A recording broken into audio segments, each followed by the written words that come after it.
lockstep, and I knew Charlie very well, and we talked about this a lot, so I know what I'm talking about. But he and I were in exactly the same place. We had both been very, very pro in a way that was totally unquestioning and deeply loyal. And then after Gaza, and it just went on and on, we both sort of got to the point where it was like, okay, like enough, Your most ardent fans looked the other way for a long time, but it's gone. On too long, it's gotten too brutal. You don't get an unending pass on. Brutality. Megyn Kelly sat down with the Hodgage twins on their podcast, and the conversation that followed became one of the most discussed moments in the entire Charlie Kirk saga. Because when she was asked directly whether she believes America's closest ally had anything to do with Charlie Kirk's passing, she did not say no. She did not call it a conspiracy theory. She did not distance herself from the question. She said, "I don't know." She made it clear she is not ready to reach that conclusion without stronger evidence. She said she has not seen the kind of proof that would settle the issue, but she equally made clear she is not closing the door on other possibilities if credible evidence were ever to emerge, including the possibility of foreign involvement. That answer, 2 words, "I don't know," landed in a very specific way online. Not because it confirmed anything, but because of the person who said it. The documented history behind the question, and what it reflects about how even people closest to Charlie Kirk are now publicly processing what happened to him in the final weeks of his life. Megyn Kelly is not an anonymous social media account. She is not Candace Owens, who many supporters of Erika Kirk have worked to dismiss as personally motivated, professionally jealous, or simply out of control, wiping out kids, okay, like well paying attention. And he was there too. And he, even more than yours, truly had his finger on the pulse of what young Republicans wanted, what young conservatives were feeling. And they were already against the war. You know the Democrats went long ago against all of the independents had turned by the summer before, when Charlie was killed and the young Republicans were turning in huge numbers, and he knew it. He had done a forum with young Republicans talking about exactly that, and it's out there even when you can see it. You can Google it. Right, Megyn Kelly is a former Fox News anchor with one of the largest podcast audiences in conservative media, a documented professional relationship with Charlie Kirk, and a stated commitment to evidence-based positions. When she says, "I don't know" about possible foreign involvement in an assassination, it means something different than when a conspiracy account says it. And the internet treated it exactly that way. This is the full story of what Megyn Kelly has actually said and documented, what Charlie Kirk himself said publicly in his own words in the final months of his life. What Erika Kirk's responses and silences tell us about where the organization is heading, and why the gap between Charlie's final documented positions and Erika's current public messaging has become one of the most debated and least resolved tensions in the entire conservative movement right now. Let us start with what is actually confirmed about Charlie Kirk's views in his final months, because the documented record here is extraordinary and cannot be adequately described by vague references to evolving views or possible pressure.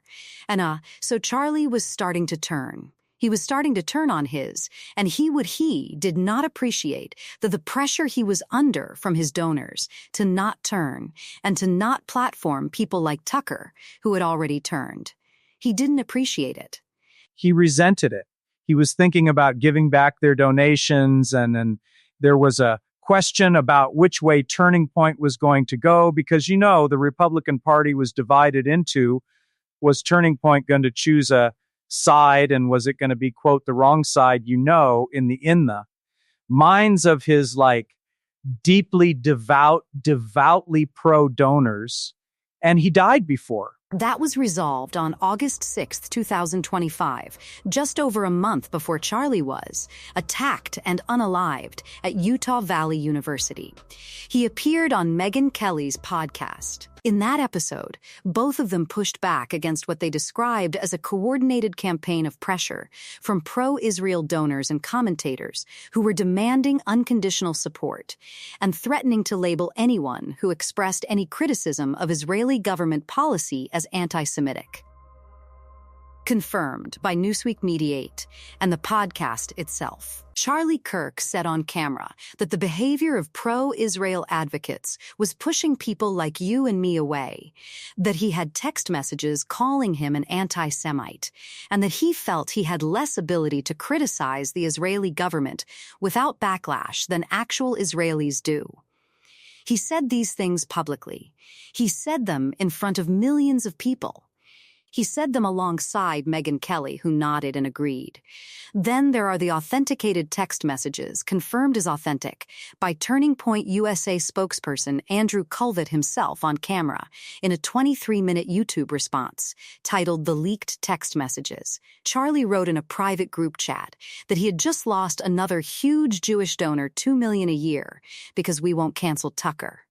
Spreading that hate and speak out clearly enough against anti-ism so we can prevent another tragedy.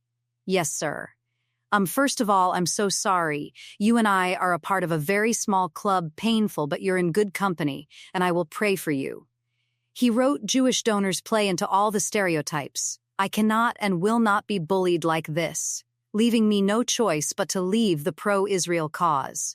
Culvett confirmed the authenticity of those texts on October 7, 2025, calling the situation complicated and nuanced, while emphasizing that Charlie still had genuine love for Israel and the Jewish people. There is also the Hamptons meeting. Sucks, doesn't it? Hate is hate. It's evil. Charlie and I have always been very clear on our stance. It's awful. Awful. Antism is what healing factor comes out of hating people. What healing?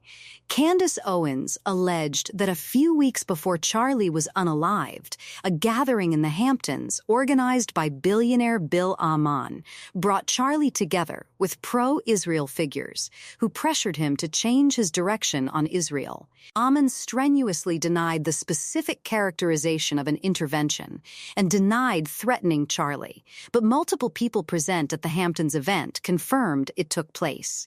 Babylon Bee CEO Seth Dillon, who was there, confirmed Charlie said at the retreat that he felt factor comes out of hating Christians. What healing factor comes out hate in general? Nothing. Nothing. Charlie always would say very clearly who hate was brain rot. He would always say it. We've been to is twice together, and to be able to walk in the place where our Lord walked and see the Bible come to life in Technicolor, how could you hate that place? We aren't really free to voice criticism of Israel. Charlie's refusal to disinvite Tucker Carlson from AmeriCaf Fest, despite donor pressure to do so, is documented in his own text messages. Then, Tucker Carlson himself, on his podcast on September 17, 2025, 1 week after Charlie was unalived, said that Kirk did not like Bibi Netanyahu. And he said that to me many times, and he said to people around him many times.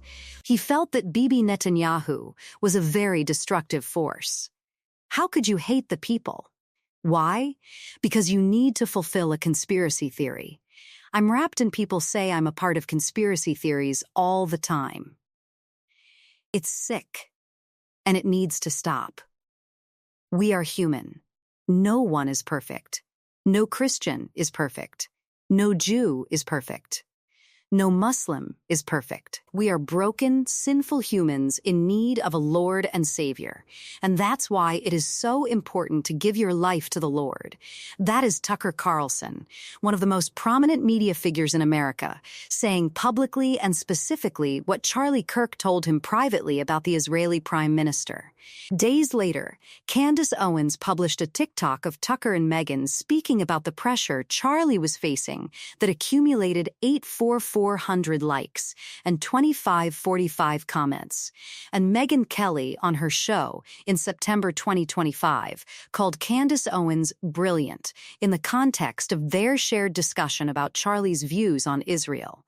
Because once you do that and you fully surrender to the Lord, You have no room in your heart for hate. And so, sir, I am so sorry what happened to your daughter. I pray that does not happen. And I pray that that is something that we can somehow extinguish in this world. But we are living in enemy-occupied territory. And every single day we need to guard ourselves, guard our minds, guard our heart. And the best way to do that is reading God's word. And you cannot separate the Old Testament from the New Testament. You cannot. Confirmed by Mediaty's September 17th coverage, Kelly backed up Owens's commentary about Charlie's evolving views and defended Owens's right to raise those questions. That is the documented background. Those are Charlie Kirk's own public words, his own authenticated private text messages, the accounts of people who knew him personally, and the statements of the major media figures who covered the story in real time. Megyn Kelly's I Don't Know on the Hodgins Twins podcast does not exist in a vacuum. It exists in the context of all of that. Now let us talk about what Erika Kirk has said publicly about all of this, or more precisely, what she has not said. Because the contrast between the documented record and her public statements is the specific thing generating the most sustained online criticism at the CBS Town Hall on December 13th, 2025, with Bari Weiss. Is there anything specific that Turning Point can do to combat anti? Yeah, so we are on all of our college campus and high school campuses. We have these conversations, and our students understand exactly my heart and Charlie's heart and the sentiment of everything I just said. We have Erika spoke about how she and Charlie had always expressed support for Israel, its people, and the relationship they believed was important. She said that, in her view, some of the criticism directed toward Israel had crossed the line.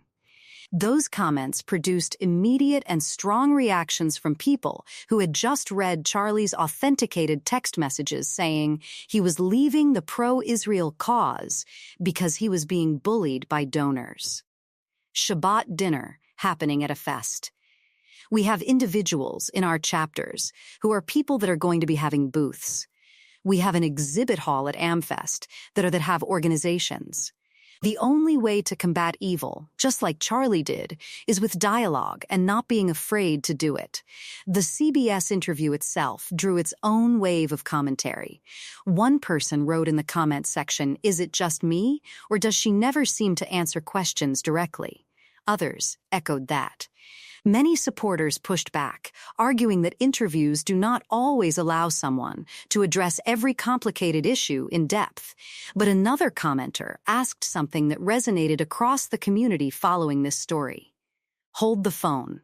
When did Charlie start liking CBS and mainstream news? Said you need to counter it with the truth. And if you don't, there's a void and a vacuum. And so even though they're a small number, they get louder and louder. So we need to do our best, which we're doing our part. We're going to continue to do our part to make sure that the truth is always heard. We'll amplify it even more. And we're going to do the best we can, but we need the whole community. We need everyone in on that. Bob, thank you so much. I want to that question came from people who remembered Charlie's explicit documented years-long public criticism of CBS and mainstream media as institutional enemies of the conservative movement. They watched his widow choose CBS for her first major post-assassination interview with a host who describes herself as a Zionist fanatic, and they drew their own conclusions. The New York Times interview generated the same reaction. Charlie Kirk spent years publicly criticizing the New York Times. His widow cultivated a relationship with the publication for major post-assassination coverage. Whether those choices represent strategic media outreach appropriate to a CEO of a large organization, or whether they represent a more fundamental shift in organizational direction, is a question that critics and supporters have been arguing about ever since, with no resolution.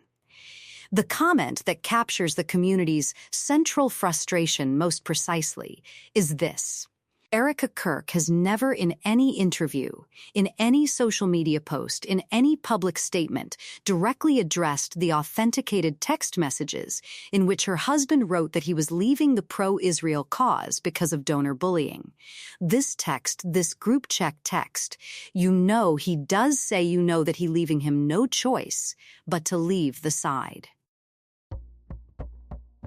Here's what I want people to know. Charlie said these things publicly and privately to us, like that he was frustrated. He would say something like that, and then he would go in a public situation and he would strike a more moderate tone. And we can blow the brakes if we have to. Just know I wouldn't frame it that way. I would say he was frustrated because he didn't like, oh, we can get into this, actually get past the break here. Well, no, it's fine. What I'm saying is he would be frustrated, but like those texts were confirmed authentic by Andrew Culve himself. They represent Charlie's own documented final private words about the most significant political pressure of his final months. And the woman who leads the organization in his name has not once addressed them directly. She has spoken about his faith, his legacy, his love for their youth, his dedication, his convictions, but never specifically directly about the authenticated text messages in which he described being bullied into political positions he did not hold. To the point when I say moderate tone, when he would say something off the cuff, maybe to you or to me or to some other friend, like his public statements, he would kind of strike just a little bit more tender tone, if you will. And so here's the thing I looked at. That moment as like, he's just blown off steam. He's frustrated. He's venting, right? And I just want to say, he made that very clear under any circumstances that he was not going to be cowed or bullied into deplatforming Tucker, for example. He made that expressly clear to us. Megyn Kelly has been more specific and more public about the donor pressure Charlie faced than Erika has. Tucker Carlson has been more specific. Candace Owens has been more specific. Much more, in fact. The people on the outside of Turning Point USA's new leadership structure have spoken about Charlie's final political reality with more honesty and detail than the woman who runs his organization. That asymmetry is what keeps this conversation alive. Now let us address the specific political decisions that document the gap most clearly. Thomas Massie, Charlie Kirk, called him one of my favorite members of Congress in documented public statements, including a December 2016 Expost and multiple 2023 show appearances. Massie appeared as a guest on Charlie's show as recently as April 2024. After Charlie's passing in September 2025, Massie posted a tribute on Instagram describing Charlie as a fellow conservative, a fellow Christian, and a fellow pro-life advocate who was a friend. Massie was also one of the loudest congressional voices pushing for the full, unredacted release of the files, an issue Charlie himself had been publicly vocal about before his assassination. In May 2026, Massie lost his Republican primary in the most expensive U.S. House primary race in recorded history, drawing over $32 million in advertising. President flew to Kentucky personally and attacked Massie from the stage. Turning Point Action amplified president attacks on social media. Massie was gone, and Erika Kirk said nothing. Not a single post about Massie's defeat. Not a single acknowledgement of the congressman Charlie called one of his favorites. Complete silence. Would he have invited Candace? I have no idea. I think what he was saying in that text, he's like, keep coming at me, bro, and let's see what happens, right? And Charlie was wonderfully defiant. He was wonderfully independent. And he would not, he believed in the freedom of speech. And he felt like he deserved, as a friend of his, over long years, the right to speak out and have criticism. I will say one other thing is that he's loyal. Charlie was loyal to people that he had shared history with, right? He was asked, I think this may be what you were about to say, Blake. He was asked about Candace before in public, and he would always say, listen, 2 days later, she published a full written endorsement of Spencer Pratt for Los Angeles mayor. Spencer Pratt is openly and publicly pro-Israel. He has cultivated public support from figures consistently aligned with the pro-Israel political establishment. His campaign attracted attention from exactly the donor circles Charlie had been fighting against in his final months. Erika's statement on Spencer Pratt was warm, detailed, and specific. Regardless of the outcome of Spencer Pratt's race, what he's doing is authentically American. See a problem, become a part of the solution. His campaign ads are unconventional, but that's the point. It's refreshing. Instead of speaking like a career politician, he's speaking as an American who sees and deeply understands how fragile the simple things in life are when leadership fails. This is what this country is all about. Citizens willing to step into the political arena unafraid and challenge a failing system much like the one that has destroyed Los Angeles. I hope moments like this inspire more Americans to throw their names into the mix. Full written statement for Spencer Pratt. Complete silence on Thomas Massey. Friends, he would never say an ill word about her. And if people you know tried to force him to do that about Tucker or whatever, he would always be defiant because he didn't want to be morally blackmailed. Exactly. Charlie was loyal to people who had ever been friends to him, whether it was very old donors or just people who had worked with a turning point. And as long as they were not attacking him, he would not air any dirty laundry or, frankly, any disagreements he had with people. He did disagree with Candace on the issue. He disagreed with Tucker on the community tracking this story has been pointing at that contrast ever since it happened. One commenter put it plainly, Erika will come out for Spencer Pratt, but won't show support for Charlie's favorite congressman. Another wrote, your attempt to be a political influencer feels so disingenuous. You didn't post this much when Charlie was alive. Then there is Erika's Riley Gaines repost and her JD commentary, both of which critics have flagged as signals of a public messaging shift beyond Turning Point USA's traditional focus areas. Critics arguing she is building a political brand ahead of a potential future role have pointed to the specific pattern of posts Riley Gaines on transgender policy. Vance praised Spencer Pratt faith content as evidence of someone positioning herself. Supporters argue she is simply expressing her views like any public figure would.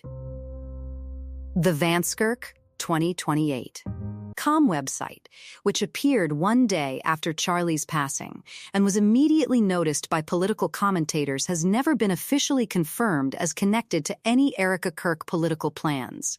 But its existence was noted and has never been fully explained. And so I feel for Erika because I don't think Charlie was having an easy time of that. And Erika certainly is not going to be having an easy time with that. She's left with Charlie's messaging, which was no war with Iran, but that is brain rot and probably in no condition to discern what exactly is antiism and what's not, because people are conflating that right now. They're expanding that term as we speak to in and include any criticism of now let us turn to the Megyn Kelly dimension more completely, because her specific role in this story is more layered than the I don't know headline captures. Kelly publicly called Candace Owens brilliant when discussing Charlie's views on Israel in September 2025, confirmed by Mediatite's coverage. She backed up Owens' commentary about Charlie's evolving positions and defended Owens' right to raise those questions. She refused to disavow Owens even as Ben Shapiro and others in conservative media were doing so aggressively. Kelly's public response to the pressure to condemn Owens and Carlson was posted on X. Look at this. No, I have no obligation to separate myself from anyone. I run my own media company and my own show. That show is where I express my own opinions, and I will decide what not to opine on. If you need me to condemn Candace or Tucker for their opinions in order to listen to me, then I may not be for you. And Erika, for most of her adult life, has not been a political figure. She's been a wife. She was reality TV. She was a realtor. Like, she hasn't been in the business. This is complex stuff, right? Even for me. And I've been in law and politics for a long time, decades. So I just think she's probably, and I haven't talked to her about this, but I think she's probably, I don't know, feeling the ground under her feet moving and not wanting to do anything that's going to undermine her husband's organization. That specific stance, publicly asserting she will not be pressured into condemning Owens and Carlson, put Kelly in direct conflict with Ben Shapiro and drew criticism from pro-Israel commentators who accused her of shielding anti-Semitic rhetoric. The Jerusalem Post and JN's both published critical pieces arguing Kelly was being irresponsible in her handling of the Owens-Kirk story and doing her best to just hold whatever factions she can together so that they don't turn on Turning Point, like I think based on what we saw at, their event in December of Fest, she would like to keep both factions under the Turning Point roof. I don't know whether it's possible. Yeah, and I think she'd like to keep those pro-donors on board.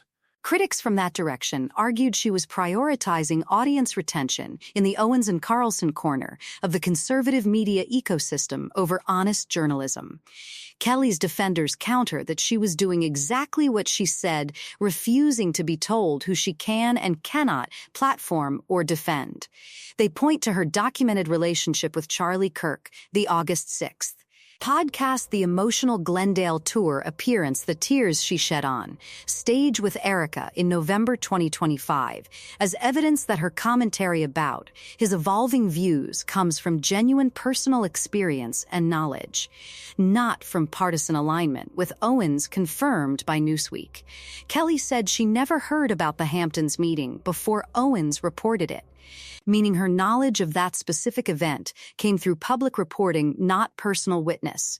The conservative civil war that Kelly's I Don't Know represents is not going away and not lose the non-interventionalist section of the party. And I don't know whether that's possible either. So that's, you ask me why she hasn't said anything about it. That's my guess. Without having spoken to her directly. So do you think Charlie Kirk's was a coincidence at that point in time where he was starting to turn against you think that was just a coincidence? I don't know. On one side, Shapiro, who argued Owens was implying Erika Kirk bore responsibility for her husband's passing, and that anyone defending Owens was enabling harmful conspiracy theories. On the other side, Owens Carlson, and increasingly Kelly, who argue that Charlie's documented words and documented experiences with donor pressure are legitimate public matters that deserve honest discussion regardless of how uncomfortable that discussion makes people who preferred the simpler narrative of a straightforward assassination with no broader political context. What makes Kelly's I Don't Know particularly resonant is that she is the person who was sitting beside Charlie when he said out loud on camera in front of millions of people that the behavior of pro-Israel advocates was pushing people like you and me away. She was there. She heard it. She agreed. And when asked directly whether that political context connects in any way to what happened to him 1 month later, she says she does not know. She is not saying it does. She is not saying it does not. She is saying the evidence she has seen does not settle the question for her. That is a position that requires courage in the current environment. Saying I don't know about something this politically sensitive from a platform of Kelly's size means accepting criticism from every direction. Simultaneously, pro-Israel critics argue she is giving oxygen to conspiracy theories. Owens supporters argue she is being too cautious and should go further. People in the middle, who just want the controversy to end, argue she is keeping it alive. Kelly's response, as documented in her ex-post, is essentially those are all your problems, not mine. What remains genuinely unresolved. What Kelly's I Don't Know leaves hanging is the specific question about Erika Kirk and the direction of Turning Point USA. Charlie documented his resistance to donor pressure in his own words. He documented his refusal to cancel Tucker. He documented losing a $2 million donor. He documented feeling like he was being bullied into positions he did not hold. All of that is in the authenticated public record.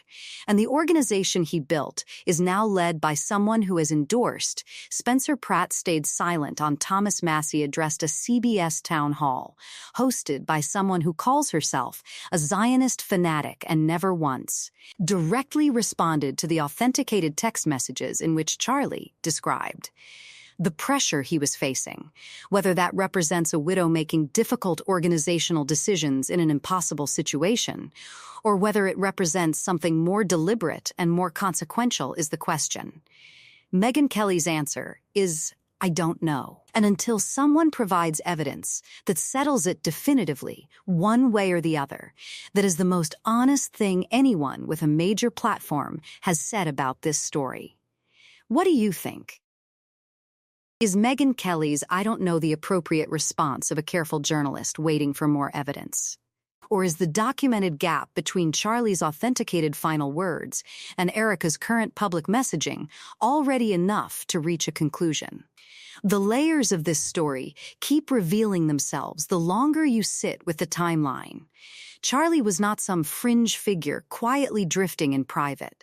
He was the most visible youth organizer on the American right, a man who filled arenas and shaped the next generation of conservative activists, and who spent the last months of his life saying out loud that the unconditional support expected of him had become untenable.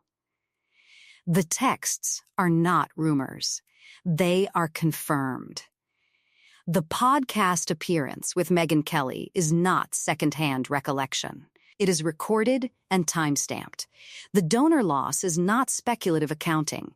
It is a number Charlie himself put in writing and a spokesperson later verified. When you stack those facts against the silence that followed his death, the absence begins to feel louder than any statement. Erika Kirk stepped into a role no one would envy. The organization had to continue. The donors had to be managed. The students still needed leadership. Yet the choice of which voices to amplify and which to leave unspoken has created a permanent fracture.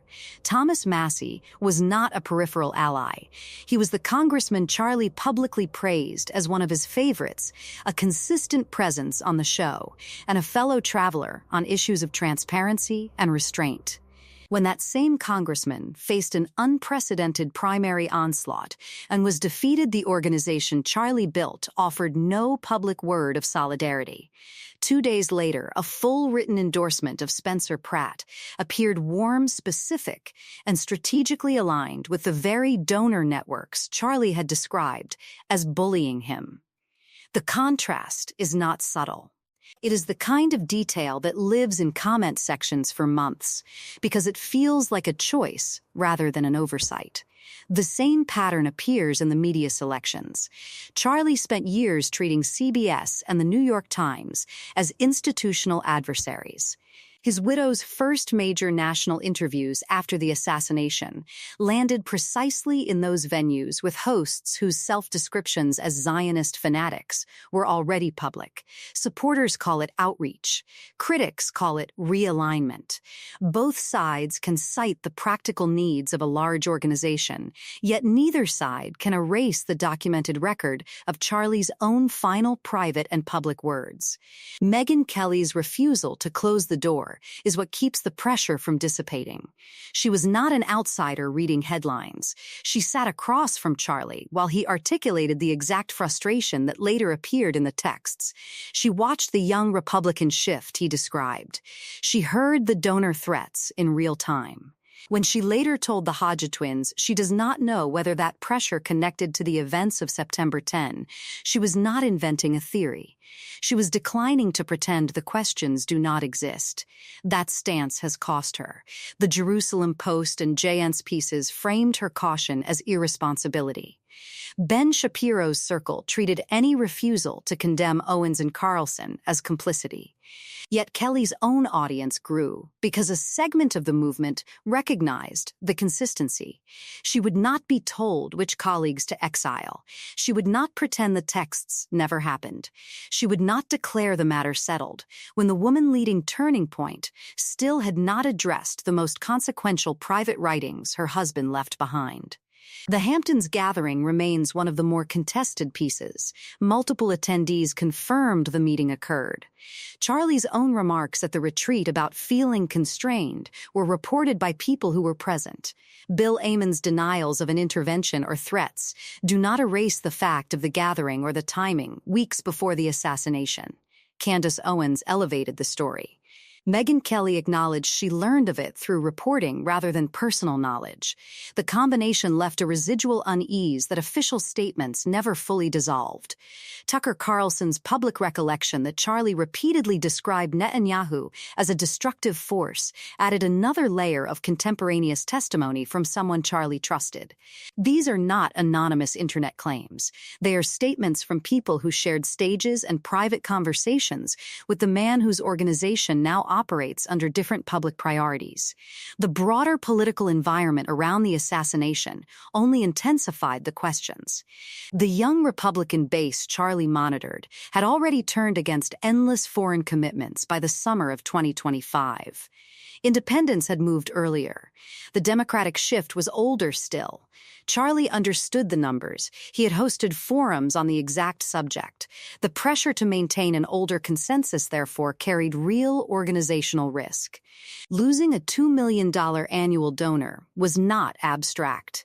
It was a direct consequence of refusing to cancel Tucker. The decision to keep Carlson on the America Fest stage was an act of defiance Charlie memorialized in the same group chat. When the leader of the organization later stayed silent on Massey while elevating Pratt, the community that remembered those texts heard a different set of priorities being enacted. The website that appeared the day after Charlie's death still sits unexplained.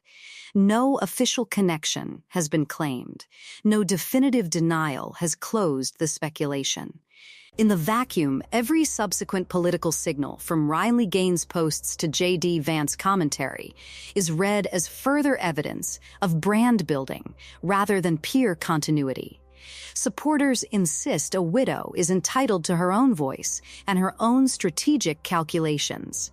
Critics answer that the voice is being exercised under the banner of an organization whose founder left a clear written record of the pressure he rejected. The gap between those two positions has not narrowed. Megyn Kelly's "I don't know" continues to function as the most precise summary available. It does not accuse. It does not exonerate. It simply declines to pretend the evidence is complete. In an information environment that rewards certainty, the refusal itself becomes a form of testimony. She was present for the public articulation of the turn. She watched the private texts surface and be authenticated. She observed the subsequent silences and selective endorsements. When asked whether the political context surrounding Charlie's final months intersects with the events that ended them, she answers with the only statement that still matches the public record. She does not know. The rest of the movement is left to decide whether that uncertainty is caution or the only honest posture left once the authenticated words of the man himself are placed beside the public choices made in his name. The debate will not end until the texts are addressed directly or until new evidence renders the questions obsolete. Until then, the documented gap remains the central unresolved fact of the entire saga, and Megyn Kelly's two-word answer remains the clearest acknowledgement that the story is still unfinished.